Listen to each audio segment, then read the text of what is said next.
By the way, how about the fact that Brook Lopez is arguably the defensive player of the year 10 years after that Darren Williams, Joe Johnson, Paul Pierce, Kevin Garnett team was put together?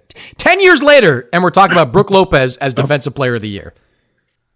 I mean, I love Brook and always loved him when he was in playing for me in Brooklyn. Great guy. And he had a knack for shot blocking, the ability. But now his game is, he's a 3-point shooter and a shot blocker, which is, I'm happy for him because he took a lot of heat from, saying he couldn't rebound, couldn't block shots, too soft, but now he's still playing and helping the team win rings.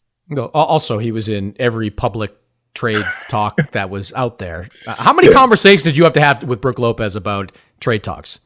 Brook and I, we had a very open, candid conversation. And I told him, I said, Brook, you're going to hear your name out there, a lot of things. And I told him, I said, honestly, Brook, I said, the deal with Dwight Howard, that I would do something there. I said, there's nothing against you. I think Dwight, at this point in his career, is a little further along and where we need to go.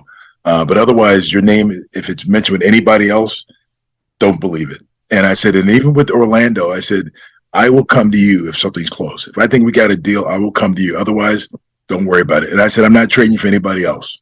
So don't worry about anything else you read. And he appreciated it. But we talked all the time about it. And I still talk to him to this day. So, I mean, did you have to go to him about the Dwight stuff? Because everybody remembers the DWIGHTMARE that was down there. But that was close. I mean, that was pretty close. Well, but it was close to the point where the next morning, actually trade deadline day, I was going to call him and let him know that I think we got it done. And then Dwight opted in. Was that, from the outside, that was one of the more bizarre situations that I've covered. Did that feel bizarre on the inside? It was, because I went to bed the night before saying, okay, we got Dwight Howard. We're going to meet talk to Orlando in the morning, and we're going to, they're going to consummate the deal. They got the deal points, and we was going to go over one more time, and they're going to sign off on it. And I woke up, and I never forget, I got a phone call from a text reporter saying, did you hear Dwight Howard opted in? And I said, no.